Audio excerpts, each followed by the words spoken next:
क्या लुप्त होने वाला है उत्तराखंड के चारों धाम? क्या अब कलयुग के अंत का संकेत चारों धाम से देखने को मिल रहा है? क्या है भविष्य मालिका की भविष्यवाणी उत्तराखंड के चारों धामों को लेकर? दोस्तों, बद्रीनाथ धाम भगवान विष्णु का निवास स्थान है, तो वहीं केदारनाथ धाम भगवान शिव का प्रिय धाम। क्या होगा जब ये दोनों धाम लुप्त हो जाएगा? दोस्तों, बद्रीनाथ धाम धरती का 8वां वैकुंठ धाम माना जाता है। यहाँ भगवान विष्णु 6 माह निद्रा में रहते हैं और 6 माह जागते हैं। दोस्तों, भगवान विष्णु के 24वें अवतारों में से एक अवतार नर और नारायण पर्वत दोनों बद्रीनाथ धाम के मार्ग पर स्थित हैं।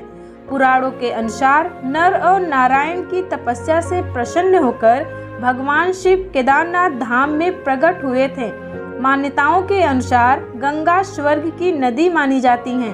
आज इस नदी में लोग इस तरह गंदगी फैला रहे हैं जिससे गंगा नदी पूरी तरीके से दूषित हो गई है। इसी के प्रभाव से पूरा उत्तराखंड प्रभावित हो उठा है। संत अच्युतानंद दास महाराज जी ने ऐसी भविष्यवाणी की थी कि गंगा नदी वैकुंठ लोक वापस चली जाएंगी। जिस तरह से आज उत्तराखंड के जोशीमठ धंस रहा है, उससे तो यही प्रतीत हो रहा है कि संत अच्युतानंद दास महाराज जी द्वारा की गई सभी भविष्यवाणी सटीक हो रही हैं। दोस्तों, आज के वीडियो में हम जानेंगे उत्तराखंड के चारों धामों से मिल रहे कलयुग के अंत होने के उन संकेतों के बारे में जिसे भविष्य मालिका से जोड़कर देखा गया है। दोस्तों, पुराणों के मुताबिक हिंदू आस्था के प्रमुख 4 धाम होते हैं: बद्रीनाथ, द्वारिका, जगन्नाथपुरी और रामेश्वरम। इन्हीं 4 धामों में से बद्रीनाथ धाम का एक छोटा धाम भी है, बद्रीनाथ, गंगोत्री, यमुनोत्री और केदारनाथ। इन छोटे धामों को लेकर ऐसी मान्यता बताई जाती है कि जब तक इनकी यात्रा नहीं किया जाता तब तक बद्रीनाथ धाम की यात्रा सफल नहीं मानी जाती। कलयुग के अंत होने का संकेत और उसकी भविष्यवाणी। दोस्तों, कलयुग के अंत होने का भविष्यवाणी स्कंद पुराण, नारद पुराण और भविष्य मालिका जैसी ग्रंथों में किया गया है। यह ऐसे ग्रंथ हैं जिसके अंदर चारों धामों से मिल रहे संकेतों का भी वर्णन किया गया है। चारों धामों को लेकर भविष्यवाणी। गंगोत्री। दोस्तों, श्रीमद् देवी भागवत कथा के मुताबिक कलयुग के अंत के समय गंगा नदी हमेशा के लिए धरती से वापस स्वर्ग लोक चली जाएंगी। स्कंद पुराण के मुताबिक कलयुग में एक समय ऐसा भी आएगा जब धरती पर तरह तरह के आपदाएं आएंगी, जिसकी वजह से गंगा नदी हमेशा के लिए विलुप्त हो जाएगी।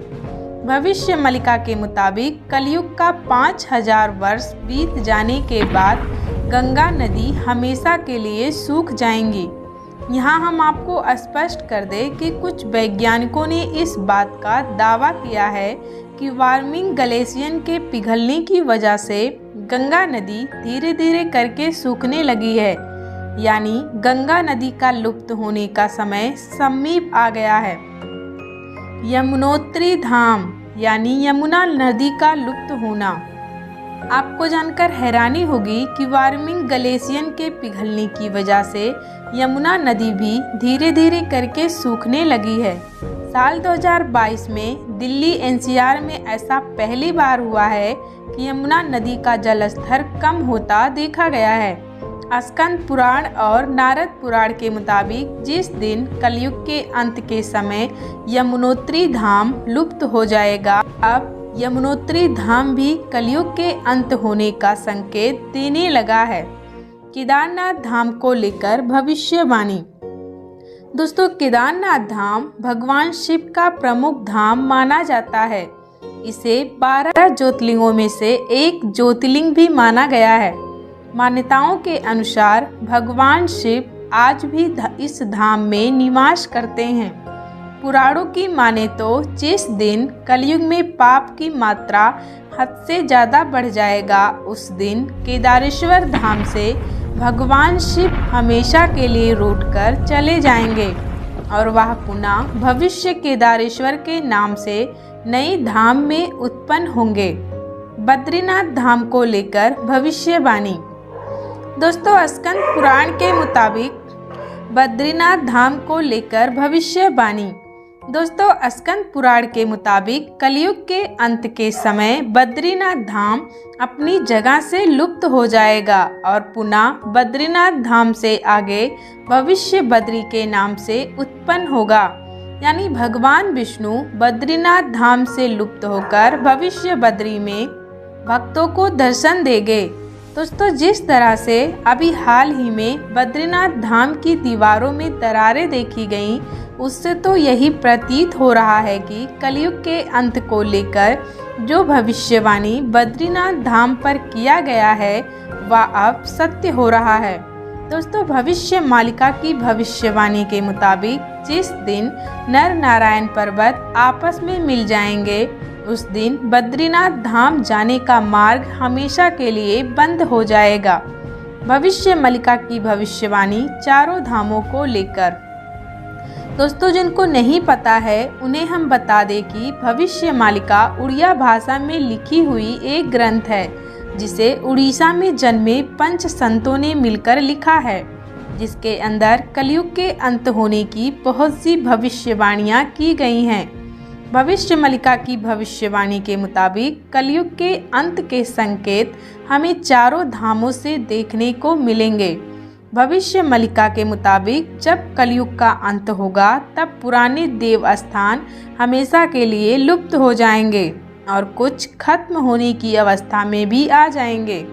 जिस तरह से कलयुग में पाप अत्याचार हद से ज़्यादा बढ़ता जा रहा है, उससे तो सबसे ज़्यादा नुकसान देव स्थलों को ही हो रहा है।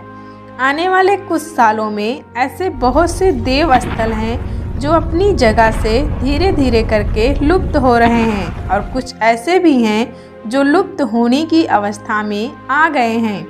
दोस्तों, जानकारी आपको कैसा लगा नीचे कमेंट सेक्शन में कमेंट करके हमें ज़रूर बताएं। चैनल पे नए हैं तो चैनल को सब्सक्राइब करें। धन्यवाद।